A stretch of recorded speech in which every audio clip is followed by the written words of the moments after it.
Graham, thank you very much indeed. And no, I didn't know you were part of the pub and beer group. For those that don't remember the story, I came up to Edinburgh in 2013 to challenge the idea that how could you have independence in Scotland if you wanted to remain part of the European Union? That was the purpose of my visit, only to be surrounded by a very, very angry mob, nationalist mob, really angry, all with very wide pupils. I could never work out why that was. And the police locked me into an Edinburgh pub for my own safety. And there were a couple of old lags in the corner said it's the most exciting thing that's happened in here for 30 years. But I have to say the reception I've had in Scotland more recently has been much more positive than it was back in 2013. And why Graham matters to us, of course, because he's our first MSP, but because he's deeply experienced in the fields of journalism and politics, and I believe he's going to help us significantly in getting our policy platform right for those elections next May. And he's joining us now because he's prepared to put in the hard yards. And it will be important for us, however many of our number go into the Scottish Parliament, to have some people there who can show us the ropes. Otherwise, we'll turn up and just not know what to do. So we're very, very delighted, Graham, that you've made this decision. And I'm sure if you've been a member of the Tory party for all those years, as you say, you've not taken this decision lightly, but you've done it for positive reasons, not negative ones, and that's great. Now, we have a whole host of questions, beginning with Andrew Kerr from BBC Scotland. Thank you, Mr Farage. Good morning to you. When Richard Tice was here in March, he spoke about net zero. You've now spoken about immigration. The SNP are accusing you of being the architect of the small boats crisis because of your support for Brexit.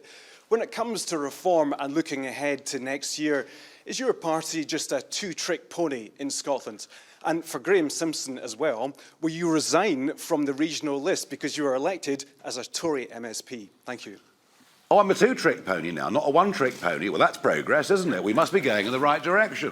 For years, I was called a one-trick pony. All he ever talks about is the EU. Well, yes, we do talk about the small boats because there is a sense of outrage amongst a very clear majority of the British public on this issue. Firstly, because it's unfair. You know, I touched very briefly on the social housing list in Glasgow, just as one little example. And secondly, because it does threaten our national security. And I'll word this carefully as we're live, but you know, there have been some recent arrests made on suspicion of terrorism offences. And thirdly, because, frankly, people find it unacceptable that if they have HMOs or they have migrant hotels in their area, there is an increase in certain types of crime. And I'm just going to give you a simple fact, whether you like it or not, that an Afghan national is 22 times more likely to be convicted of rape than a British-born person. This is cultural. It's not racial, it's cultural. And I think that's a very, very strong point to make. And and we're now campaigning, of course, on net zero, very much so. It is a self-inflicted wound. It is something of absolute stupidity that is deindustrialising large parts of the United Kingdom. And look, you know, it'd be marvellous if we didn't need oil or gas, but we do. And we're going to for a very, very long time. So why not produce it ourselves? And of course, Scotland would be the chief beneficiary within the United Kingdom of that. Plus, we've launched a campaign on crime, you might have noticed. We've got Britain's most senior, famous living detective, you know, who's joined us. Colin's joined us, and there have been feature films made about him and books written about him. And we got Vanessa Frake, who's joined us, a very well-known prison governor, regarded as one of the toughest prison governors in the country. And we will be broadening our campaigns and talking about the cost of living crisis. There is a direct link there to energy, I will grant you, because it's one of the main components of the problem. And we'll move on, and we'll talk more broadly about the economy. We'll talk more broadly about the tax system. We'll talk about the fact small businesses have been disincentivised. So, no, we are far from being a two-trick pony. But if the SNP are unhappy with us, I haven't got a problem with that. And just to build on that, I think one of the tasks that I've got, Andrew, is to develop a policy suite that's not just those two issues, but actually looks at the powers that the Scottish Parliament has and how to address the challenges that Scotland faces. So as I said earlier, I'll be outlining some thoughts very, very soon, not today, not in any detail today, but you'll hear more from me and others on that, so that Reform isn't just seen as a party that just concentrates on two issues. On the question of whether I will resign from the Parliament, I guess you probably know the answer, and the answer is no, I won't be resigning. I think it's a fair question. It's a very fair question, but I won't be. I still have work to do. I've still got this very important members' bill that I want to get through, which I don't see as party political. It isn't. It is about reforming the system in the Scottish Parliament, so that we can have a system of recall there. I take that very seriously. As I said earlier, I think one of the risks, one thing I'm really worried about is by going now, will other parties start to play silly games with that piece of legislation? I hope they don't. Okay, thank you. Colin Mackay from STV. Thank you. Just to clarify, before I ask you a proper question, who's going to lead the party into the election next year, and who's going to take part in the STV leaders debate? Well, it won't be me. So you're not going to lead you're not going to lead Reform into the Scottish election next year? I'm not standing for the Scottish Parliament, no.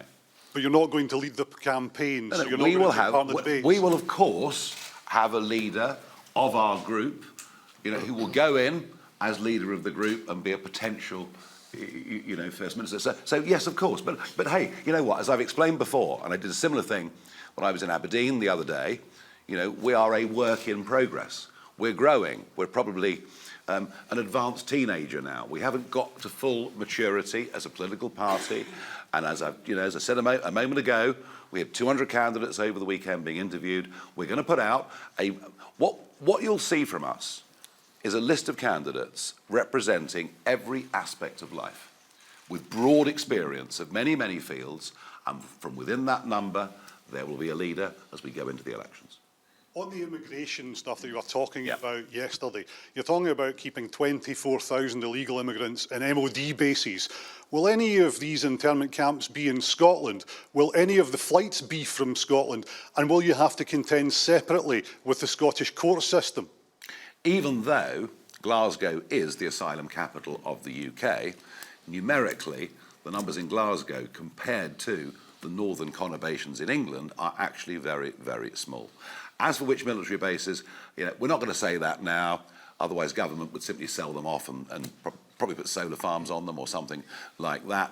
But no, we are deadly serious about this plan. And I tell you what's really interesting is people aren't questioning the need for something radical to be done. Even the Prime Minister hasn't attacked me on the idea that we should be deporting people that come illegally. But he hasn't got the means to do it. The Tories didn't have the means to do it. We are proposing the means to do it. Except for the internment camps. People will be detained and deported, yes, and hopefully they'll be in those camps for a very short period of time. And I do believe that once the message gets to those who are prepared to pay thousands of euros to criminal smuggling gangs, that if you spend that money and come to the UK, you won't ever be allowed to stay. Within 2 weeks, the boats will stop coming, and that will at least stop the inward pressure that's been coming. There are other problems too. Huge other problems too, such as overstayers. If you look at the asylum list for last year, you see the biggest contingent is from Pakistan, and they're people that have flown supposedly to meet family members or come on holiday and just deliberately overstayed and then claimed asylum. So, there are many, many aspects to this.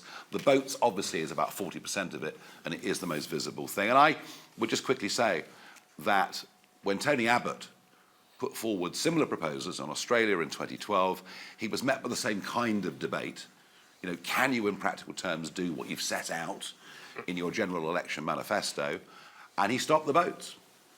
Tony Abbott in Australia proved that with political will, you can stop this scourge. Thank you very much indeed. We're going to go on. Can I just, please, before we move on, just call in on the leadership question, because I think it's a really fair question. What is Reform going to be offering when we come into the final months of the election campaign?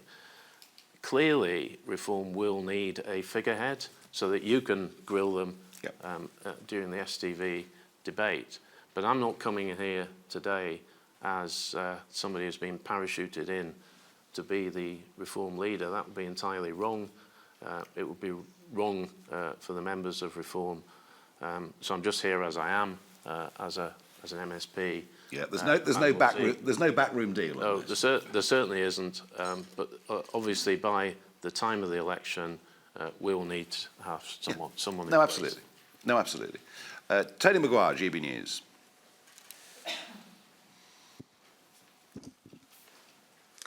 Thank you. Mr Farage, you said that obviously immigration hasn't been a particularly big deal in Scotland, but over the last few weekends we have seen an increasing number of protests outside migrant hotels. What have you learned over your last few trips to Scotland to help you, I guess, renegotiate your plans for England for Scotland? You know, is there an understanding there that things have to perhaps be dealt very differently north of the border? And then to Mr Simpson, in terms of John Swinney, who's often talking about reform as dog whistle politics, bringing division to the country, how do you hope to combat him when you take your seat at Holyrood? Well, clearly there are some areas that need to be dealt with differently, but there is also, a lot of commonality. There hasn't been a great debate about immigration in Scotland because, frankly, none of the parties in Holyrood have wanted to have that debate. So we've not really been having it. You're right. Over the last few weeks, there's a growing awareness of the issue, and I predicted from the podium a few minutes ago that I think that debate will get bigger. Inevitably, it will get bigger. But I think the one thing that Scotland gives England an example of is the sheer stupidity of not aiming to be self-sufficient in energy, because clearly the Scottish economy stands to benefit far more from oil and gas than other regions or other parts of the United Kingdom. And I think it's absolutely tragic and self-defeating and stupid what we're doing to the North Sea. It just makes no sense at all. It is absolutely crazy on every single level. Economic madness. And the argument that wind power makes us less reliant on other sources of energy from around the world just is not true. The national grid is not fit to deal with intermittent renewable energy. And frankly, if you look at what's happened to energy costs with wind, one of the biggest lies we've been told is that it would give us cheaper energy. It does not. And right at the minute, there's another big round being negotiated for wind contracts. We'll find out what the final auction prices are, but there's no good news in it at all. With regard to how I'll deal with John Swinney, I get on with Mr Swinney as I get on with most people. He knows me well enough to know that I don't indulge in dog whistle politics, as you describe it. He would have a job making that one stick, but he'll probably try. But I'll take my place in the Parliament next week for First Minister's questions. I'm not sure where I'll sit yet, but it probably won't be with the Conservatives, although actually there's no rules on that in Parliament. You can sit wherever you want, so maybe I'll decide on the day. I'm sure Mr Swinney will have some fun and I'll enjoy listening to his jokes on the day. Yeah, but he might be surprised how many SNP voters might actually vote for you and well, vote for our that's party true. next year, so I'm sure he will have a go. Yes. Right, let's move on. James Cook, BBC National. Thank you very much, Mr Farage. Scotland faces, in common with other parts of the UK, a demographic issue in terms of a shrinking share of the working age population and a falling birth rate.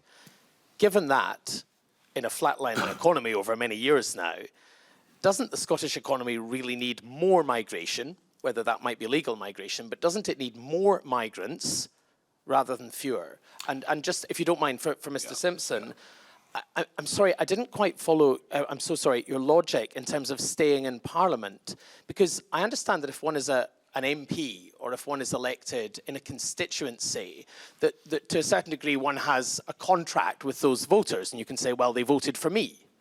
But no one voted for you, did they? They voted for the Conservative Party. Okay. Do you want to go with that first? Yeah, absolutely. You're right. I was elected on the Conservative list.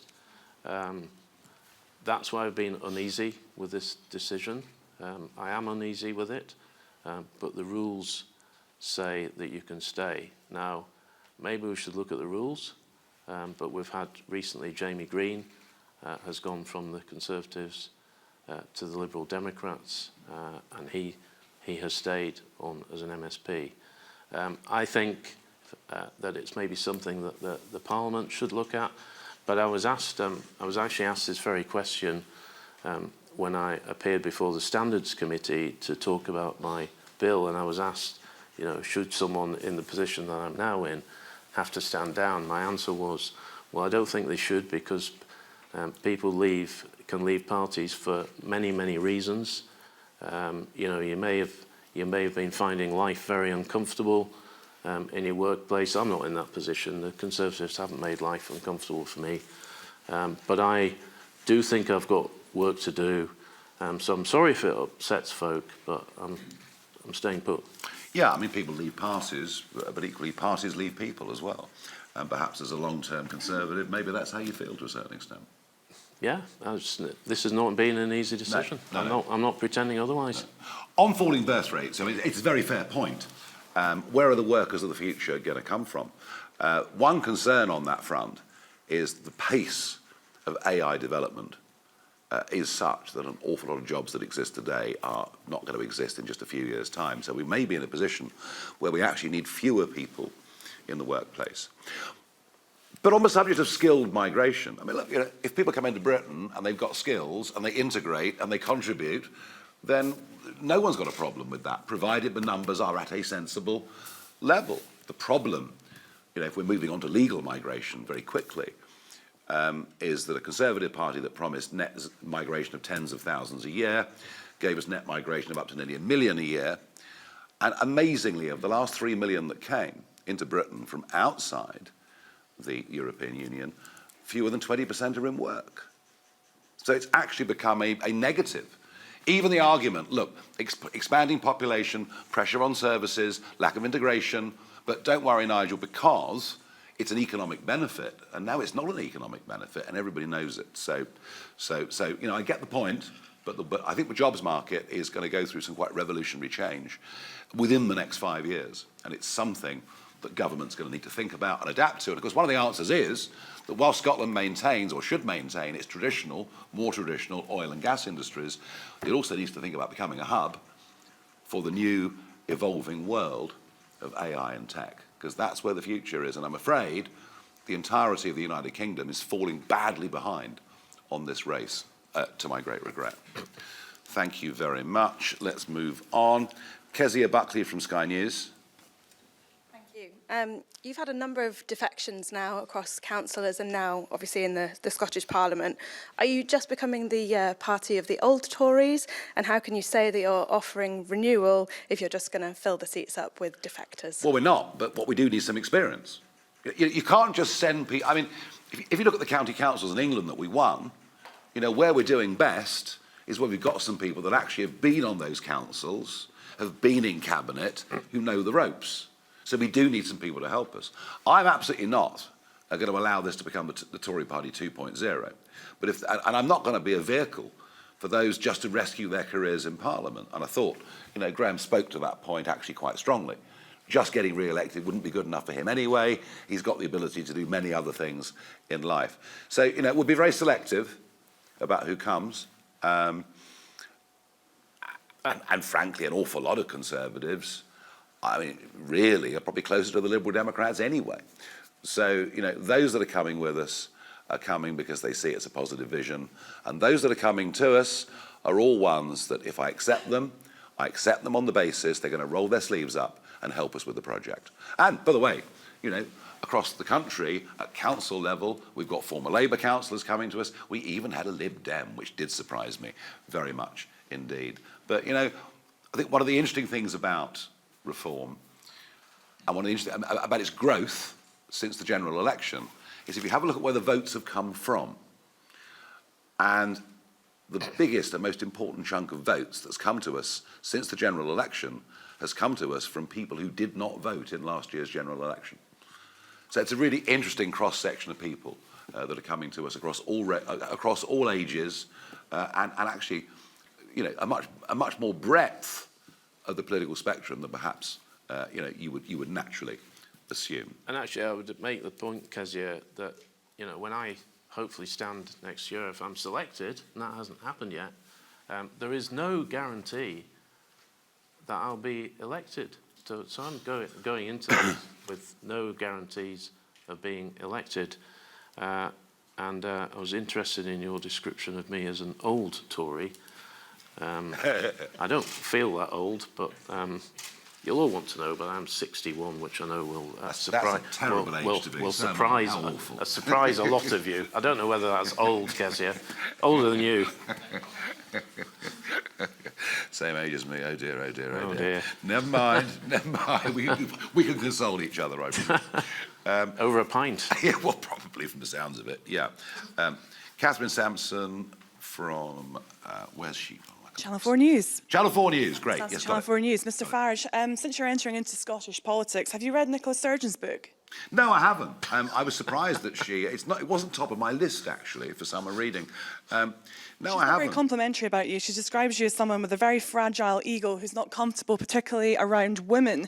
Do you and your party have a woman problem?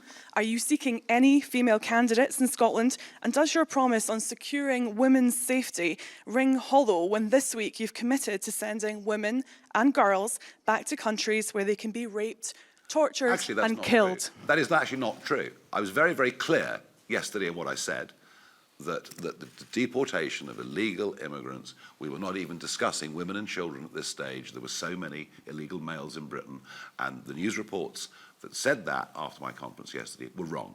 Wrong, wrong, wrong. So women and children will be exempt? I didn't say exempt forever, but at this stage, that is not part of our plan for the next 5 years. Absolutely. Now, on the broader point, do I have a woman problem? What a question. You might have noticed, or you might not, I don't know. But there's been quite a phenomenon happening within this party over the course of the summer. They've grouped together. They're called Women for Reform, and you will now see them appearing increasingly on national television, in national papers, and there's been a lot of women have joined us over the course of the summer, particularly, and we have a female MP, of course, in Sarah Pochin. We have, a female mayor in Greater Lincolnshire. We have a quite prominent former public prosecutor that's joined us, Lila Cunningham, in London. And I think you'll see at our conference, which begins next Friday, Friday the 5th, I think what you'll see is that Women for Reform is now becoming a very strong force in the party. In fact, it won't be long before I'm completely outnumbered. Thank you very much indeed. Let's go on to Rebecca Alice Brady from LBC.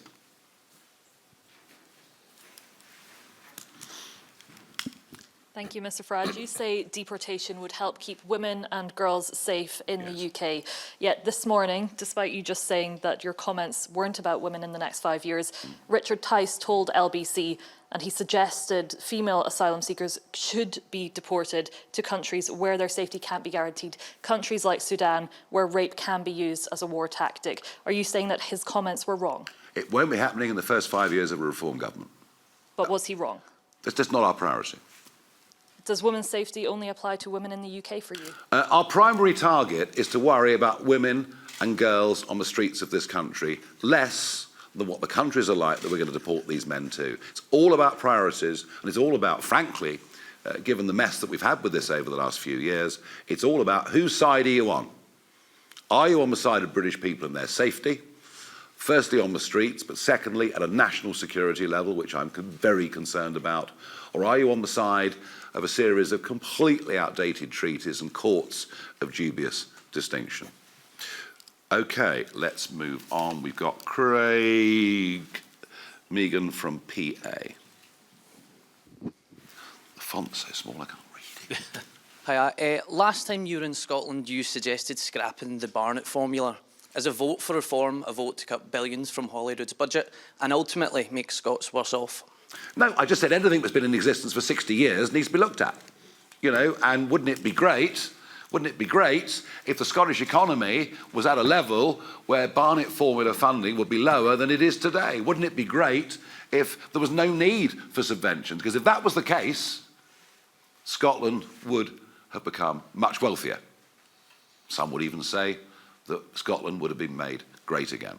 So that was what I was saying, is, you know, the reason we have this is that the Scottish economy is lagging. I mean, there isn't that much to be proud of, frankly, in the rest of the UK economy either, but, you know, we would want, and we will, and I touched on it earlier, but helping the oil and gas industry, helping small business, being pro-business, being pro-investment, and to do that, what you need are some people in politics who've actually run businesses, who actually understand how these things work. And there's been an absolute dearth of that in Scottish politics and in national politics too.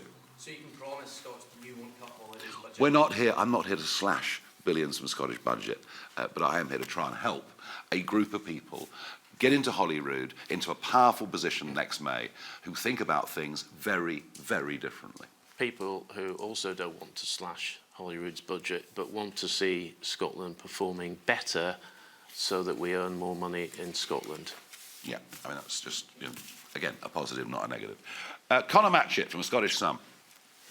Hi, Nigel.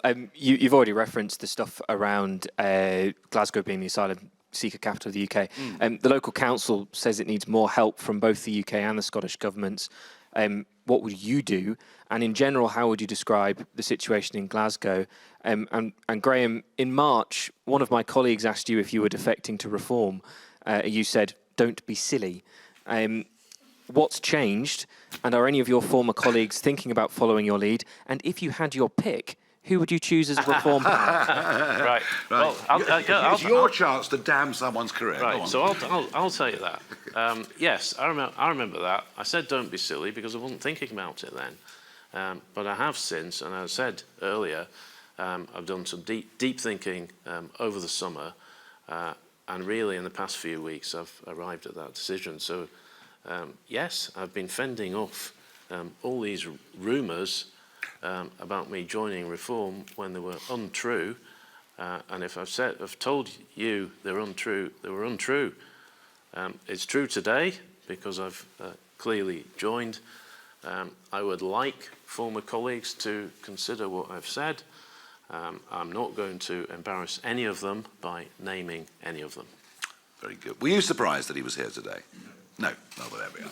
Well, at least we kept it secret. It didn't leak, did it? I mean, I think we're quite proud of that, you know. The solution to the Glasgow problem, they wouldn't be there if we were in charge. They wouldn't be there. And the very idea that an undocumented young male should be coming into this country, put in a 4-star hotel, given free dental care, medical care, and free to walk the streets when we've no idea who they even are. It's absolutely crackers. And by the way, all over the world, if you enter a country illegally, you are banged up and deported. It's what normal countries do. We're asking for this to be a normal country. And it's really, as I said, really interesting to see that Jack Straw, you know, is also making that point today. You know, he was there in '98 when the ECHR was incorporated into British law via the Human Rights Act, as he said this was not the intention. And it is actually very interesting that the last Labour government, the one up until 2010, they were deporting tens of thousands of people a year who'd come illegally. It was considered normal practice. We've just been denormalised over the course of the last few years. And frankly, a very clear majority of the British electorate have had enough. And if this is not dealt with, it begins to break down the social contract that exists between the governors and the governed. It begins to destroy confidence that democracy actually ever changes anything when both parties give you the same thing. And I think there is a genuine threat to public order if these fears are not assuaged. And I think what we're doing actually is a positive contribution to this debate. And I can see already from yesterday we've shifted the centre of gravity of the national debate on this issue. Sorry, Nigel, you talked yesterday about it being an invasion of the UK. Is that the sort of language you used to describe Glasgow? Well, I used the word invasion in 2020. I said, if we don't do something, there will be an invasion. And I was laughed at. Well, I'm used to that, of course. But, you know, 180,000 people later, you can choose whatever word you choose to use. 4,000 people in Glasgow, you can choose whatever word you choose to use. Right, moving on. We're going to go to David Walker from the Scottish Daily Express. Hi, Nigel. A couple of things. On immigration, do you believe there's a different attitude towards immigration in Scotland compared to England, and do you think it's changing, and why? On the second point, you said that you're going to fix the mess the SNP made in Scotland, but a vote for reform splits Unionist vote would bring the SNP back into power, so how are you going to fix the SNP's mess? And you said you're going to be in a powerful position next year at Holyrood. Define powerful position. Okay. Look, it's very interesting. You know, if you look at the social attitudes survey, for argument's sake, Scotland is not very different to England when it comes to the immigration issue, and especially when it comes to the illegal immigration issue. Attitudes are not dissimilar, north and south of the border, despite the fact, you know, Scotland has not suffered from the population explosion that has happened in many, many parts of England. So, you know, that particular pressure you've not seen. So is the level of concern as high as England? No. But is it comparable on social attitudes? Yes. The main reason there's not been a big debate around this is because just nobody in the Scottish, no party in the Scottish mainstream has chosen to debate it. They've just found it too awkward and thought they'd rather brush the whole thing under the carpet. As for what we can achieve next year, look, you know, we are, I repeat the phrase, we are a work in progress. What would a powerful position be after the May elections next year? It would be in a position, you know, it would be in a position where we were strong enough to get rid of an SNP government. Well, let's see how the numbers, let's see how the scores on the doors work. Well, I mean, you know, Mr. Sawa and I don't necessarily get on that well, but it's remarkable after elections what mathematics can do. Let's see. And anyway, why would Labour beat us next May? We're going to beat them, so there you go. Yeah, no, I completely agree. I mean, I think at this point we shouldn't be talking about who's going to do deals with who. And I can tell you now, if I'm at the table talking to anyone, I won't be giving a running commentary next year on what is going on. But my position is, and Reform's position is, here in Scotland, is we need to get rid of the SNP. Yeah. And by voting Reform in great numbers, you've got a greater chance of doing that. Absolutely. Thank you very much indeed. Tom Gordon, Scottish Daily Mail. Thank you, Mr. Farage. After your event yesterday, Elon Musk took to social media to criticise you. He said, Farage is weak sauce who will do nothing. What's your response? Yeah, well, actually, Elon Musk took to social media to praise my speech, to say, go, Nigel, go. And within a few hours, he changed his mind. He was busy launching a rocket yesterday, which I'm pleased to say was a great success. And I do admire him in many ways. But his inconsistency is quite astonishing. Talking of inconsistency, you denied you had a women problem, but when you were introducing Graham, you said he matters to us because he's our first MSP. Yeah. He's not your first MSP. Michelle Ballantyne was the Scottish leader of Reform for a year in the previous Parliament, but you seem to have forgotten all about it. Well, I wasn't involved with Reform at the time. You're right, but I wasn't involved with Reform at the time. Well, that doesn't say much for your respect for women that you've just forgotten about. No, don't talk nonsense. I was actually busy doing other things. I wasn't in politics at the time. The party was run by someone else. I can give you chapter and verse on what's happened since the 3rd of June last year. And we came onto this issue via Nicola Sturgeon. Yeah. In her book, she also says you are odious, have a brittle, fragile ego, and are bombastic. Just for the record, to clarify, how odious, egotistical and bombastic do you think you are? You make your own mind up. You can say whatever you like. And do you know what? I couldn't care less. Couldn't care less what she says or any of you say. I'm not interested. I'm far from brittle. I don't worry about any of it. I just do what I think's right. I came out of retirement this time last year to get back into politics because I thought I could make a positive difference. And there are a growing number of people who actually agree with that. You do sound a bit touchy. You can try as hard as you like, mate. Sorry. Okay, moving on to John Boothman at The Times. Nigel, yesterday there were reported figures about rape and attempted rape in Scotland, up 15% on last year. Yeah. Have you got a policy prescription for that? And secondly, can I ask Graham, you know, this is an absolute disaster, 3 Tories leaving the Tory group at Holyrood in 4 months. Are you expecting any more of your colleagues at Holyrood to come? Well, on the stats, we look at Glasgow itself. Sexual assault hit a 10-year high, up 22%. Rape and attempted rape hit a 10-year high, up 32%. So these figures are, I would suggest, deeply disturbing. And I return to, I think, the important point that I made earlier. This is a cultural problem. You know, I'm not getting into religion or race or anything like that. This is a cultural problem. The fact is, in Afghanistan and countries like that, women are treated very, very badly indeed. And now this is beginning to hit our streets in this country. And, you know, it was interesting, wasn't it? I mean, who were the people that turned up at Epping at the Bell Hotel? It was women. You know, we've had a couple of women questions in the audience. It was women that turned up outside the Bell Hotel. It was mothers and grandmothers that turned up outside the Bell Hotel, simply saying, up with this, we will not put. So you know, we need to have a grown-up debate about this, a sensible debate about this, but there is a real problem. But Nigel, a grown-up debate in a place like Glasgow would tell you that Glasgow has huge figures in domestic violence. Yes. It's probably white males that are the problem in Glasgow in terms of the numbers of rapes and attempted rapes. You haven't given us any policy. Well, hang on a second. For any of that. Hang on a second. If we've got a huge problem with that issue in Glasgow anyway, why on earth would we add to it?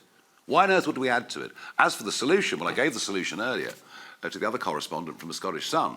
You know, under our policy, they won't be in Glasgow, and they certainly wouldn't be free to walk the streets. That is the policy solution to that particular problem. Yeah, I don't know is the answer. I've not spoken to anyone. None of my former colleagues in the Conservatives knew what I was going to do today. None of them. So despite your best efforts, John, you're a great journalist who gets information out of folk. None of them knew anything.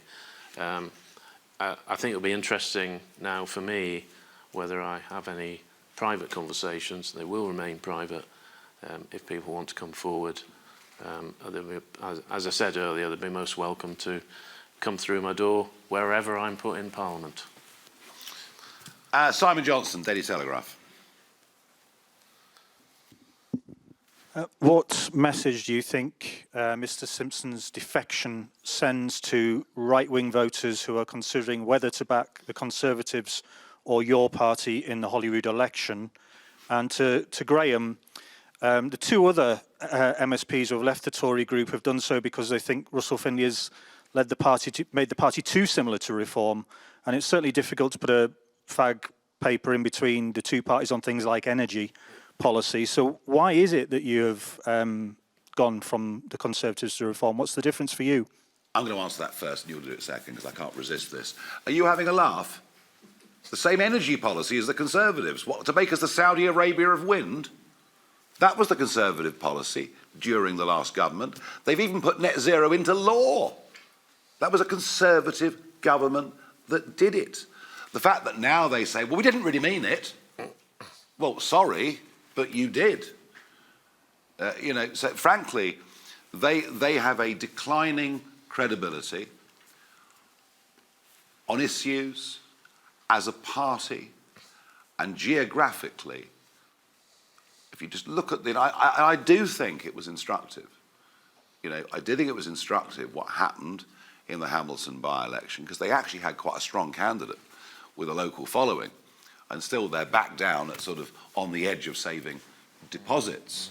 And in other elections we've seen around Scotland, by-elections around Scotland, the Conservative vote has fallen to derisory levels. And I think that next May, the Scottish Conservatives will do so badly in those Scottish elections that they will cease to be a political force in Scotland, and I think we may see the same result happening in Wales, parts of northern England and elsewhere. And it's very interesting because, you know, you mentioned that some MSPs go in one direction and some go in another direction, and everyone says, oh, well, you know, the Scottish, or the Scottish Conservative Party or the National Conservative Party, it's a broad church.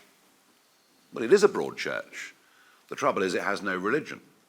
It doesn't actually have a faith that binds anything together. And I just get the feeling that, no, I genuinely believe that what will happen here next May for the Conservatives is pretty much a wipeout. And I wrote a piece last year which none of you picked up on, but if you had, you'd have got some headlines out of it. And I wrote the piece because I felt that there were a number of people in the Scottish Conservatives who didn't necessarily appreciate what it was to be a Conservative. So listen, Simon, I can send you the link if you want to read that and pick over it. I'm not here today, as I made clear, to criticise Russell Finlay or the Scottish Conservatives. I don't want to do that. It's Russell's problem now. I want this to be a positive thing, and I'm going to be working on policies very, very quickly, and you'll see a clear difference between us and others. Excellent. Simeon Kerr, Financial Times. I mean, how, and a further point, sorry, could you also address whether you would propose more fracking, and how do you think, would that get much support in this country? Thanks. Yeah, I mean, you know, the viability of large parts of the North Sea is determined by the price of oil, obviously, and whatever the expected price of oil is for any investor. There's still viability there, and given the state the world's in, it wouldn't be surprising if there weren't further energy shocks at some point over the course of the next few years. Should we be fracking? Well, you know what?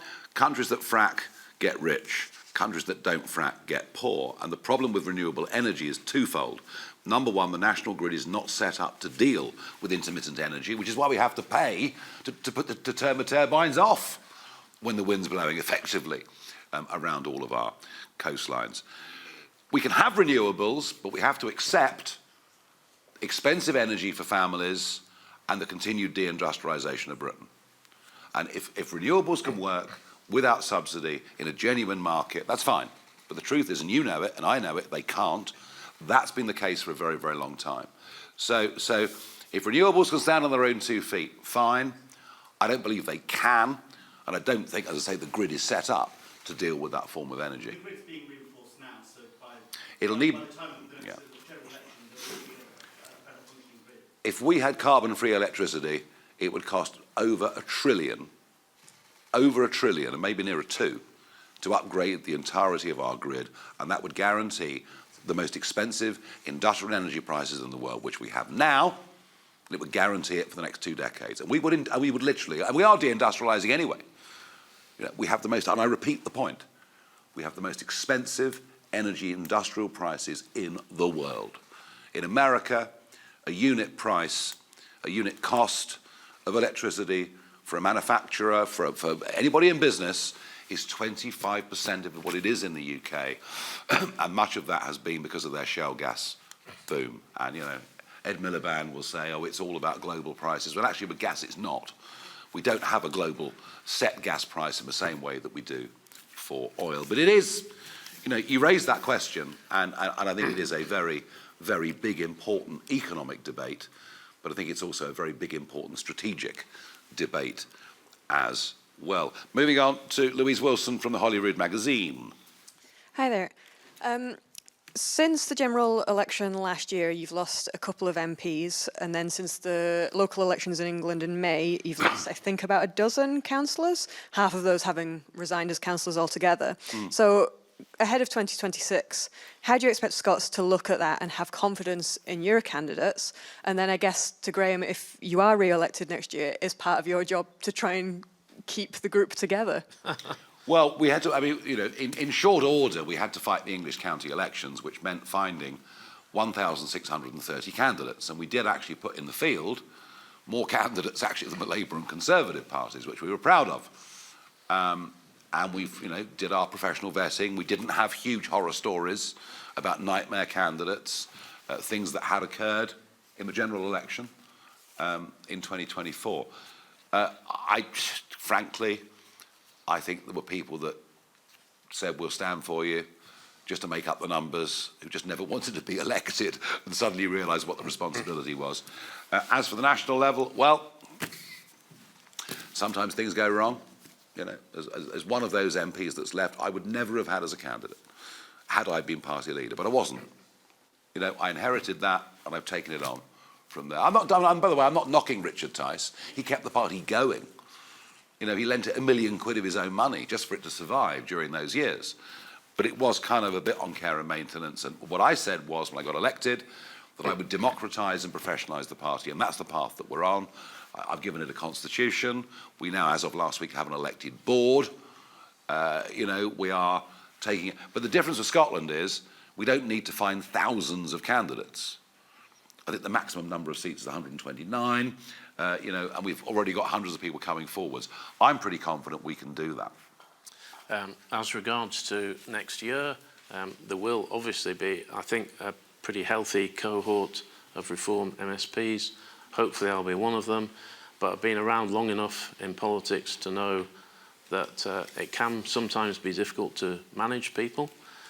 So one of the skills of leadership, and if I was in any kind of leadership role within that group, is to manage folk.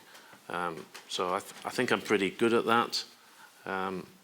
One of my main worries, as far as you're concerned, though, Louise, is the Holyrood Magazine Awards coming up, where I'm on the short list for 2 awards, and I hope there's not an emergency meeting of the awards committee now, should I have won any of those, to reconsider. Very, very good. Paul Hutchian from a Daily Record. Thank you. If you look at the opinion polls, Reform UK are doing much better in England than they are in Scotland. So I was just wondering, why do so many Scottish voters find you to be so repellent? And secondly, you've always been a Putin fanboy. Are you hopeful that Russia gets to hold on to the land that they illegally seized from Ukraine? Yeah, it's a delightful tone of questioning. Thank you so much for coming along and making our morning. I think it's absolutely marvellous. I have absolutely condemned the Russian invasion of Ukraine. Interestingly, you base that falsehood on one interview I gave in 2014 when I said I admired him as a political operator but didn't like him as a man. Just a few years before that, he was given a state visit to Buckingham Palace. He was welcomed by a Labour government. He was welcomed by the Queen. In fact, he met the Queen again just a few years later. So one comment taken hopelessly and completely out of context. No, I'll repeat for your benefit that in 2014, in one interview, I said I admired him as a political operator, but not as a human being, that I didn't like him and I wouldn't like to live in Russia. Is that why Scots find you so repellent? Do you know what? I mean, that is so low grade, it's almost astonishing. We are doing remarkably well in Scotland. You know it, and that's possibly why you're so upset. And I think if you look at the results in Hamilton, where we came a very, very good third, could have come second, a council by-election in Barhead, where it was essentially a three-way split. If you look at the opinion polls, then you'll see that Reform is not, as you describe it, Paul, and I know you're a really nice guy. Nigel doesn't know that yet, but I'll reinforce that message. I'll need some convincing, you know. Well, he genuinely. But you know what? Really the one thing we do, Graham, the one thing we do, and I know you lot like it, is we are actually up and open for questions from anybody. So you know. Yeah, but the polls are moving in one way, Paul. You know that, and I hope they'll continue to move in that direction. Excellent. Then we are getting through this, I promise you. We've got Alistair Grant from the Scotsman. Thanks very much. Other than on these big issues like net zero, immigration, we don't actually know anything about Reform UK's policies in Scotland.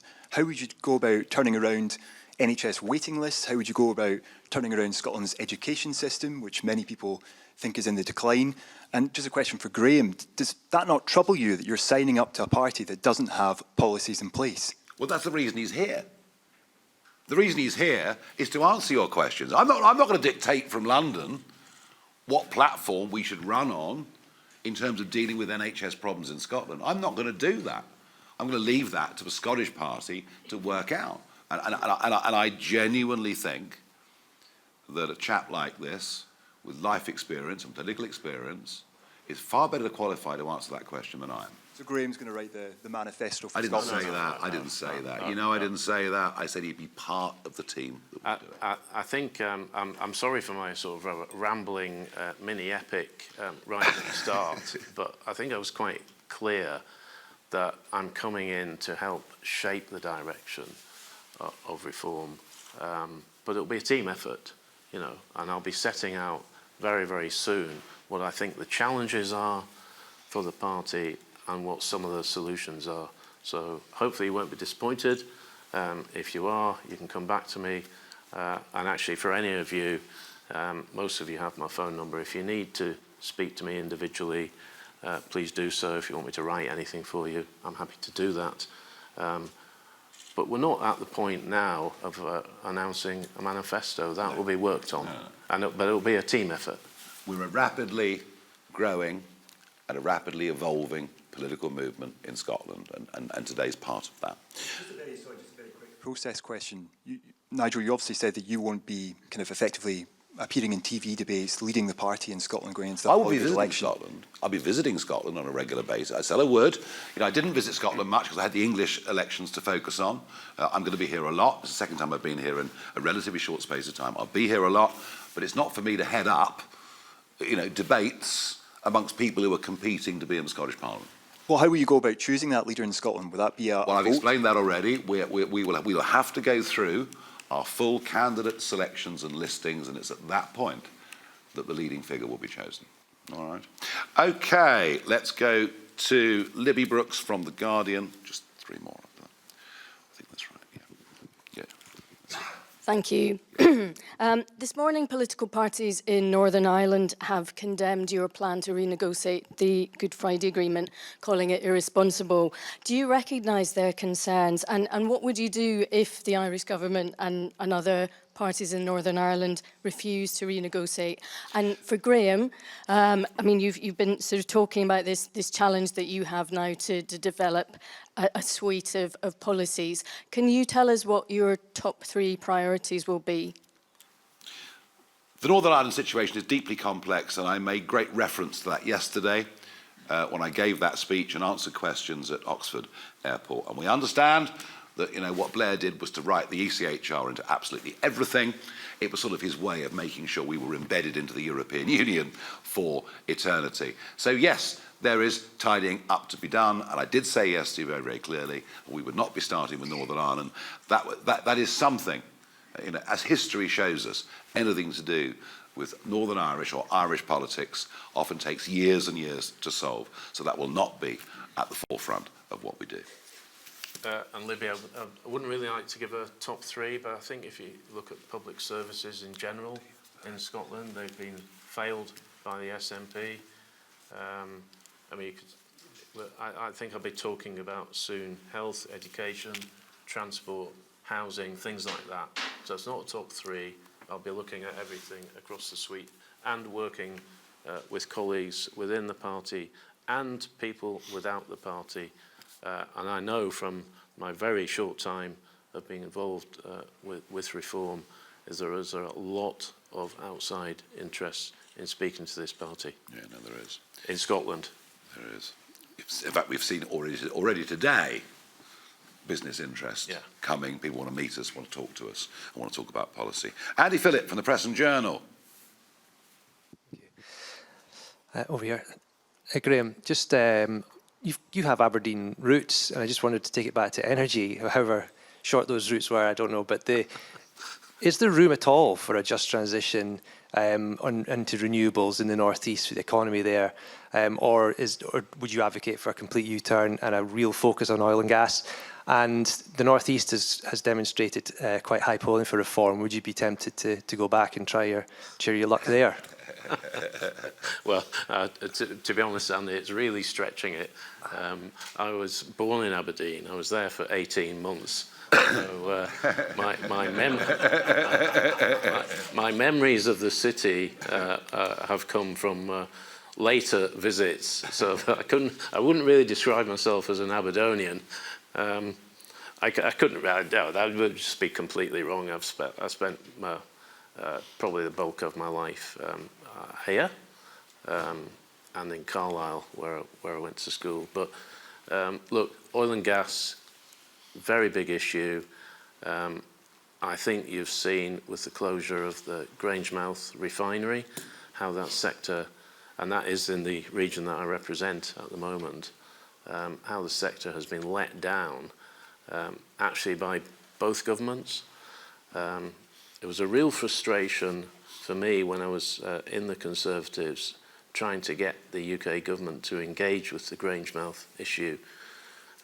We actually tried, I'm not going to say which former colleague and I tried, but we did try to get ministerial visits to Grangemouth when the owners were crying out for that kind of contact, and we just couldn't get it.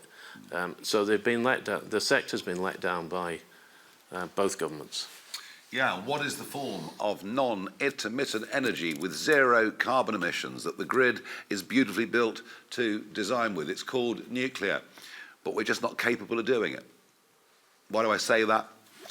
South Korea, without any concessions to safety or compliance, is able to do nuclear energy at 25% of the cost that we're able to. We're currently embarked on the Sizewell project. We're currently embarked on the Hinkley project. Sizewell was going to cost 20 billion, now it's 40 billion.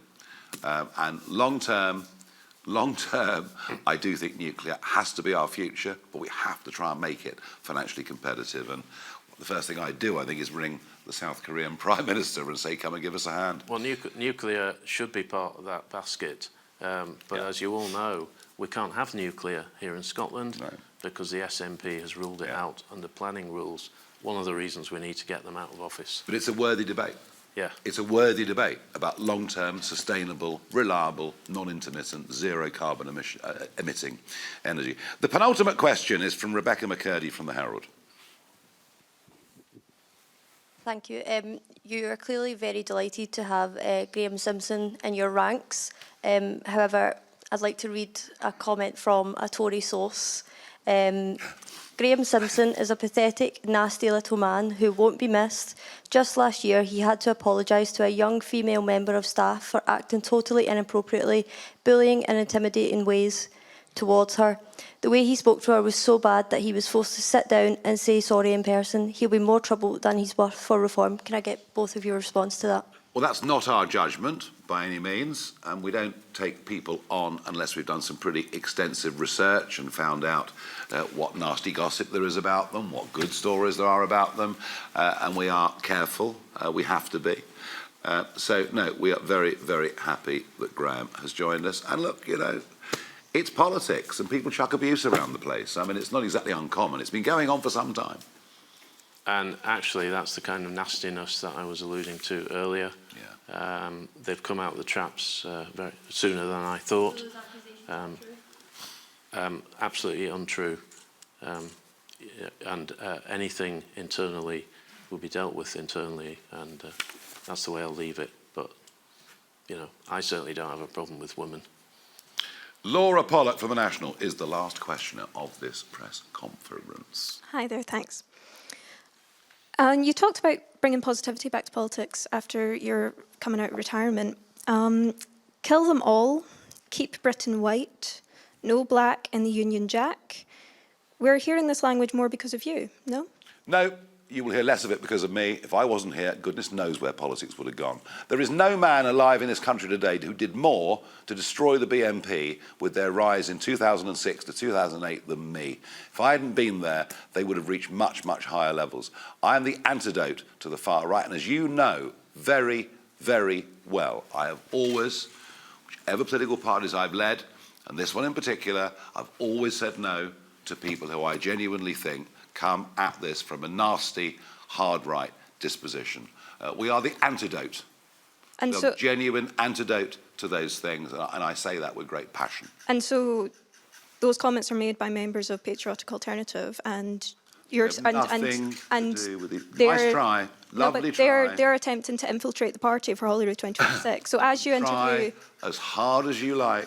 no, I'm just asking, as you interview candidates, have you got some sort of safety net to make sure these people don't infiltrate the party? Yeah, do you know what? If they have links like that, you know, we check and we vet, and if we find they have got links like that and they've lied to us, they are out of the door before lunchtime. Thank you, everybody. Thank you.